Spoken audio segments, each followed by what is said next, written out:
Last week was our first playoff game, and my plaque psoriasis was so itchy under all my gear. Sometimes just thinking about scratching could take me out of the moment. And then my doctor told me I could get clearer skin with a pill called Otezla. Otezla apremilast is a prescription medicine used to treat adult patients with plaque psoriasis for whom phototherapy or systemic therapy is appropriate. Otezla can help you get clearer skin after just 4 months. Okay, ready for the next game. Talking to my doctor about a pill was a total game changer. Don't use Otezla if you're allergic to it. Get medical help right away if you have trouble breathing or swallowing, swelling of the face, lips, tongue, throat, or arms. Severe diarrhea, nausea or vomiting, depression, suicidal thoughts, or weight loss can happen. Tell your doctor if any of these occur and if you have a history of depression or suicidal thoughts. Live in the moment. Ask your doctor about Otezla. Call 1-844-4-OTEZLA or visit Otezla.com for prescribing info about cost, and more.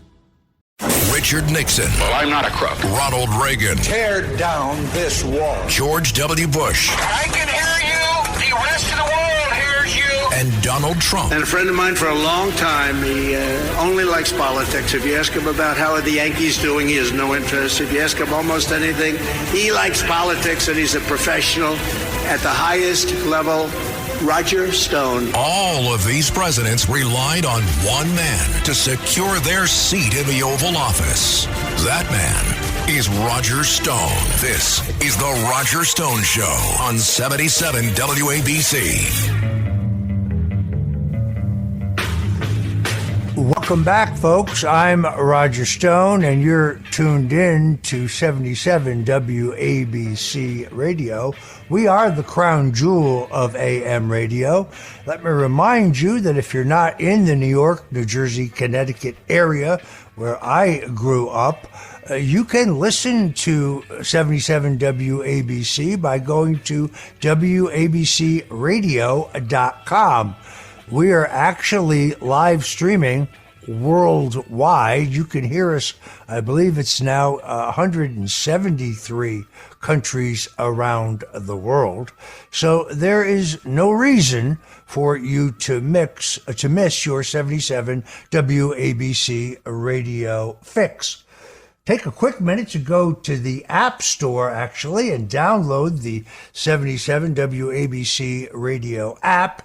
That way, if you miss a great show, say, I don't know, the Larry Kudlow show on Saturdays, one of my favorites, you can always go back and listen to it later. So whether it's Sid Rosenberg, who you missed, or whether it's my late night friend Frank Morano, if you have the app, you can always go back and listen to those great shows that you weren't able to listen to in real time.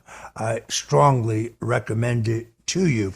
Today's show, as you know, dedicated to President Ronald Reagan, who passed away 20 years ago this past week, June 5th.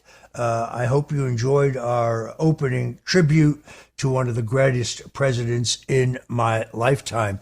I am one who thinks that internet censorship, along with artificial intelligence, are two of the most dangerous problems in the country. Joining me now is Next News Network correspondent Gary Franchi, a longtime friend. The Next News Network has over 2.2 million subscribers on YouTube, was censored by Google, and frankly has not gotten the traction that it deserves at rumble.com. The content that Gary Franchi is producing is some of the best cutting-edge news, alternative news coverage on the internet, but he is obviously had the same problems that anyone who supports a different narrative than the one embraced by the establishment has. So Gary Franchi joins us now in the Roger Stone Show. Roger, it is great to be on the show. Thank you for having me. Delighted to have you. I try never to miss your broadcasts. I have to see them after the fact, obviously. But, it's funny. I watch Nicole Shanahan, who is Robert F. Kennedy's vice presidential running mate. She was previously married to Sergey Brin, who is the founder of Google, and they're divorced, which means that all of her wealth is derived from that marriage. She was, until she joined RFK, a hardcore George Soros-style liberal. She had contributed, for example, to a number of the defund the police campaigns in California. She's vaccinated and triple vaxxed. It was an odd choice, except for perhaps her wallet.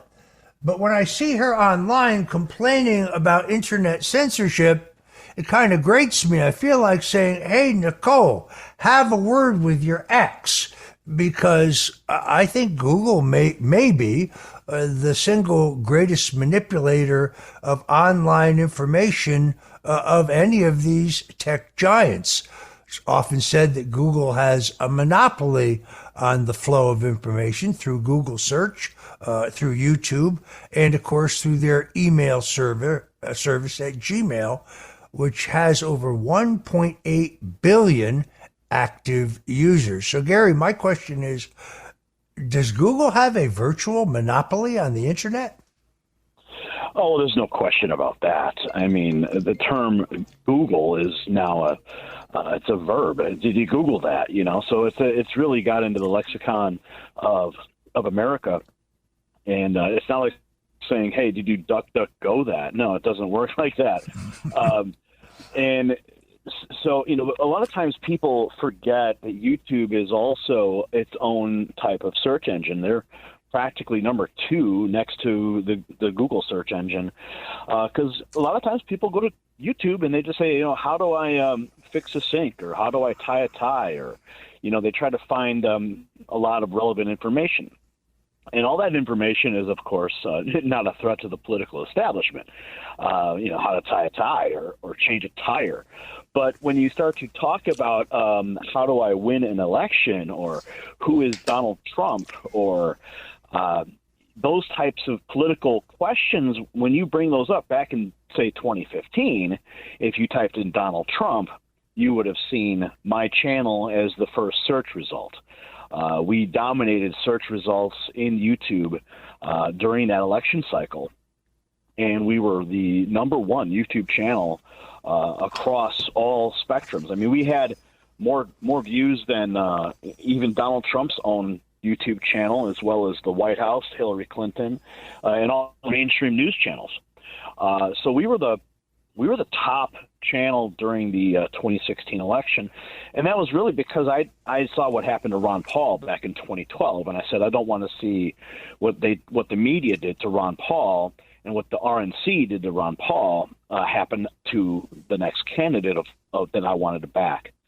So that's why we started the Next News Network, and Donald Trump became that candidate, and we got behind him, started supporting him, and reporting a lot of different things that the mainstream media was avoiding. A lot of during that time, it was really revolving around Hillary's health question. We interviewed a doctor who would question some of her behavioral analysis with respect to potentially having Parkinson's disease. She was coughing. She was being she had to be helped upstairs. And, of course, then at Ground Zero on 9/11 and an anniversary, she collapsed and had to be literally carried into her own van. And that was a turning point when finally, all of our reporting, we're asking these questions, something's clearly wrong, and then now the mainstream media, you couldn't avoid it anymore. They could not hide the fact because all the cameras saw her collapse.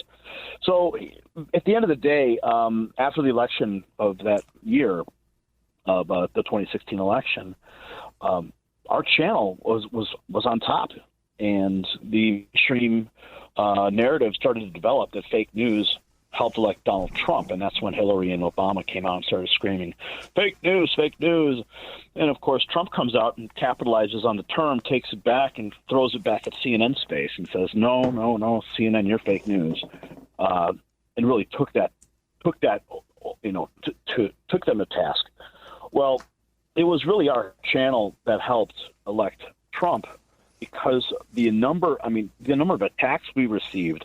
We were on the front page of the Washington Times. We were on the front page of the New York Times. The Guardian attacked us. We got attacked by Forbes. We got attacked by a lot of major outlets, and they were trying to determine what exactly happened. Because, like I said, all the other mainstream channels were not getting the same type of traction that we were online. We came from behind. While everyone's focusing on standard terrestrial type of media with television and radio, the internet was not really considered. YouTube was kind of like this background, you're going to watch cat videos there or how to tie a tie. But at the same time, we had created this undercurrent of truth news that people were flocking to, and it was going viral. So at the end of the day, they couldn't have that happen again. They did not want that to happen again.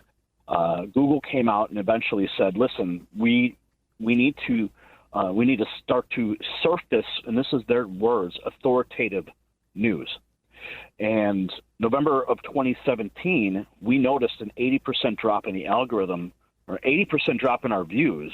And when I compared it to all the publicly facing statistics related to other channels, like Alex Jones or Mark Dice, or the BBC, and then or MSNBC, Fox, all the mainstream channels, I saw all of our channels, all the alternative, if you will, media channels, all take a nosedive in views, and all the mainstream channels got an uptick in views and subscribers. So, like when you go to, say, Fox or CNN, all those views that they get are completely inflated because the algorithm has been manipulated to present that information to the American people first. So now when you go to the search results for typing in Donald Trump, all you're going to get are mainstream news results. Our channel, if we're even lucky, would probably be on page 10. So when all this stuff started happening, we realized, okay, first of all, YouTube, we heard Susan Wojcicki, she gave a conference, and she actually came out and admitted that they were doing this. And this is all to protect, to stop misinformation. But the watershed moment really came because we suspected all this that was happening. The watershed moment came when Zach Voorhees leaked hundreds of documents outside of Google. He was an internal Google engineer, and he had enough of what he saw happening inside Google. And he took screenshots and downloaded documents. And this man is an American hero, in my opinion. And in one of those documents, it clearly showed that they listed all of these news channels. Okay, they listed the channels on news and how they would suppress the content, Roger, in an internal document. And they actually listed us. Okay, the first one, Wall Street Journal, was listed at 8.53, CBS News 6.57. Now, these are positive ranking numbers, okay? And it goes down into the negative.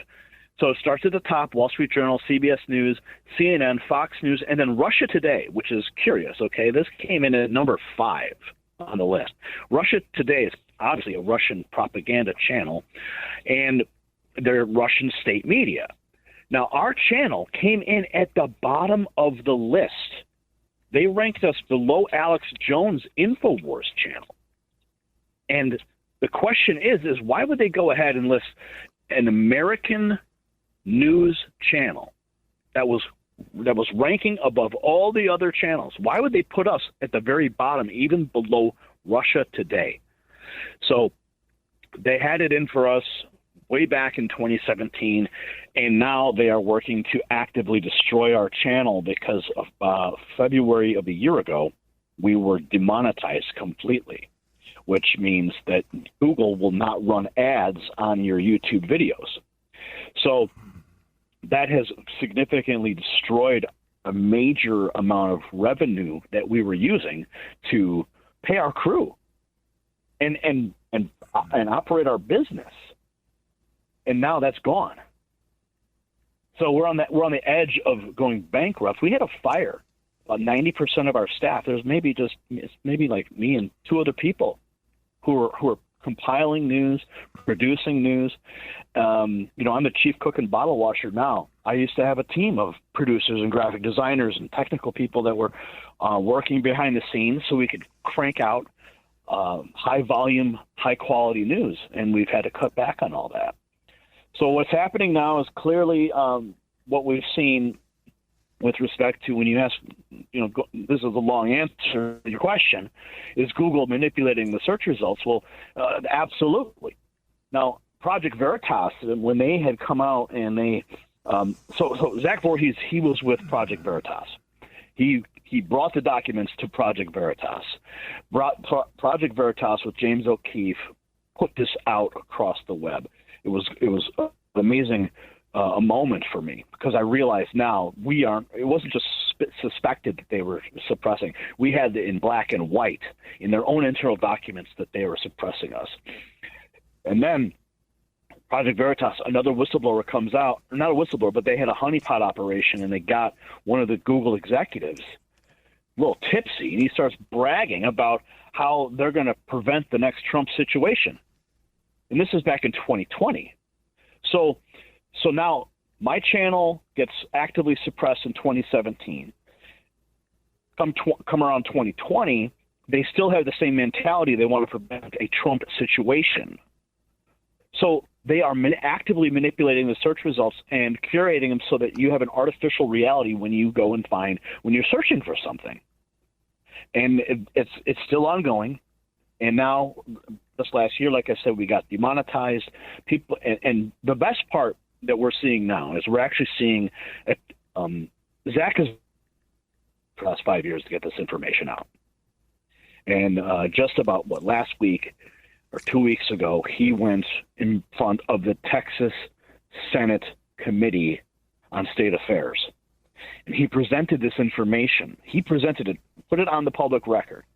Now, it's one thing when you go around and you do radio interviews and you're talking about all these things, you're presenting the documents on Twitter, you're writing books, but finally, his hard work paid off, because he went and presented this on the record in front of the Texas Senate Committee. And the Texas Senate Committee, my YouTube channel was brought up by Zach in that committee. Now, I didn't ask him to do it. He just messaged me. He's like, "Hey, I'm going in. I'm presenting this. This is the information that's in the documents. You're caught up in this." And I said, "Okay, go for it, buddy. Godspeed."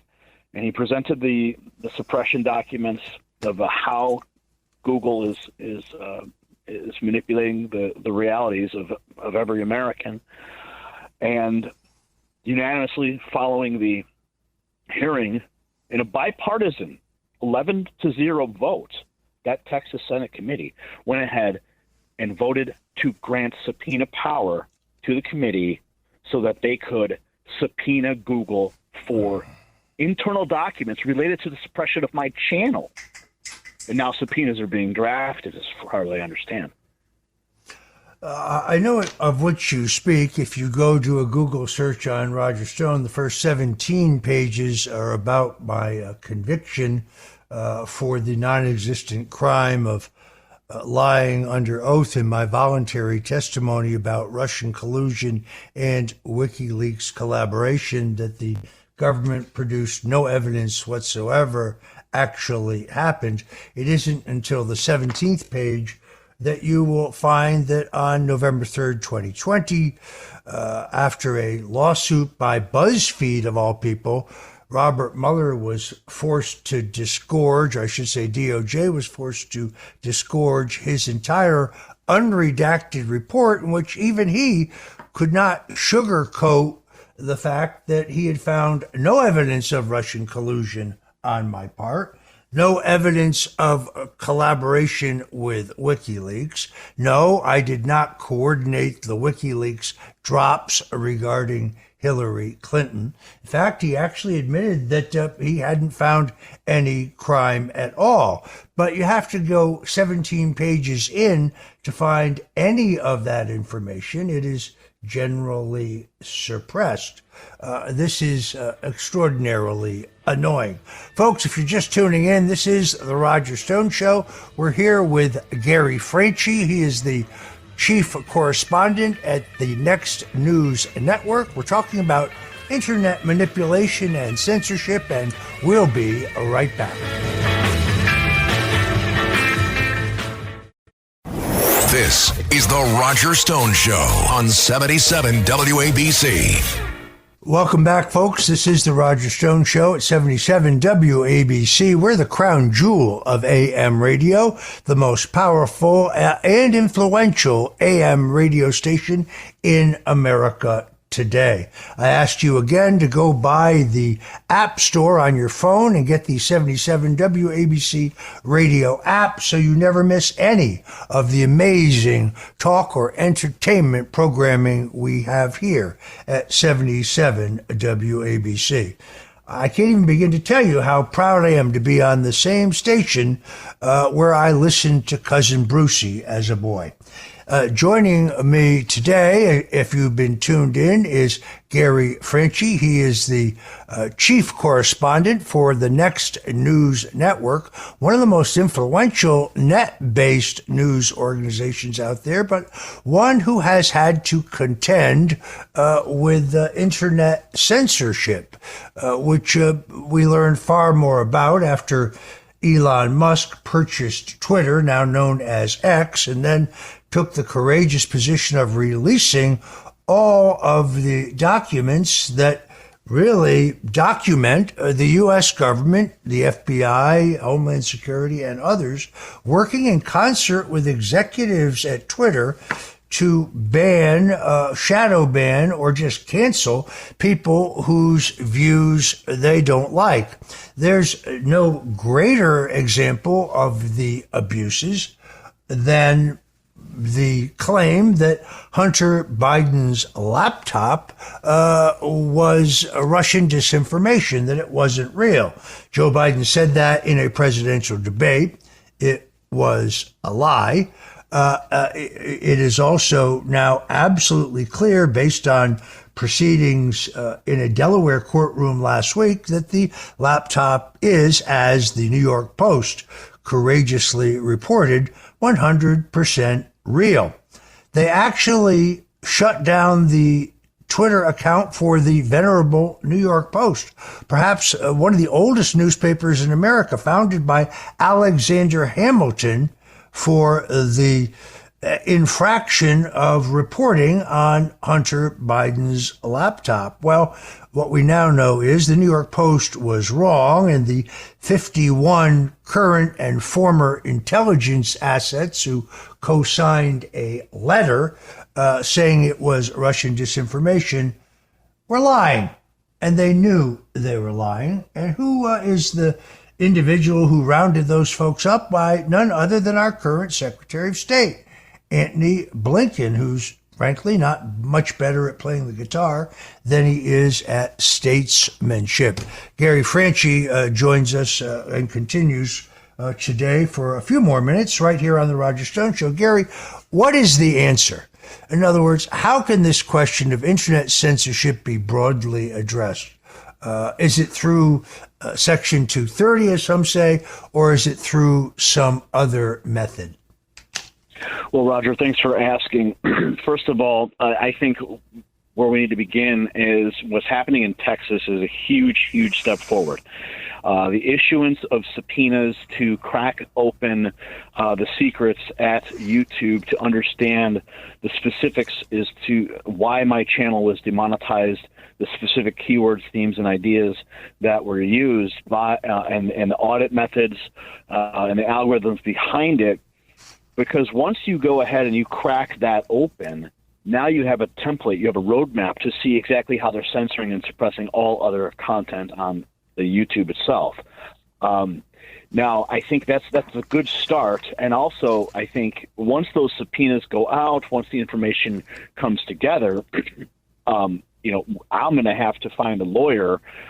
We can't afford one. Maybe there's somebody listening who wants to take up this case, and we can go after Google with the internal documents that'll come out from these subpoenas and hold them accountable for what they're doing by not just damaging my channel, damaging my mental health with respect to how all this is going down. But I think at the end of the day, we need to have what talking about is House Bill 20 in Texas needs to be codified at the federal level so that there's an actual Internet Bill of Rights, so that they can't just come in and arbitrarily wipe out your monetization without being absolutely transparent. Now, when my channel was demonetized, they did not tell me exactly what I did wrong. They pointed to some list of rules and say, go follow this, and forced me to end up deleting 28,000 videos trying to find a needle in a haystack when they wouldn't tell me. So we need to have transparency, and also we have to make sure that these big tech companies don't bow down to the White House or bow down to federal pressure, as we saw in the recent Weaponization Committee report that showed how the White House was forcing big tech to suppress American speech, even memes and satirical content, and any person's Facebook post or YouTube video being deleted because the White House didn't like the narrative coming out of these posts. That's a huge violation of the First Amendment. It is both unconstitutional and un-American. Unfortunately, we are out of time. Gary, tell people if they want to watch the Next News Network, the best way to do that. Well, they can find us on YouTube for now, and you can also go to Rumble. You can find us on X, formerly Twitter. Just do a search for Next News Network, and maybe you'll find us. We're not getting suppressed. All right, Gary Franchi, thank you so much for joining us today on The Roger Stone Show. These days, work is in trouble. We've outsourced most of our manufacturing to other countries, and with that, we sent away good jobs and our capability to make things. American Giant is a clothing company that's pushing back against this tide. They make all kinds of high-quality clothing and activewear, like sweatshirts, jeans, dresses, jackets, and so much more, right here in the USA. So when you buy American Giant, you create jobs in towns and cities across the country. And jobs bring pride, purpose. They stitch people together. If all that sounds good to you, visit American-Giant.com and get 20% off your first order when you use code STAPLE20 at checkout. That's 20% off your first order at American-Giant.com with promo code STAPLE20.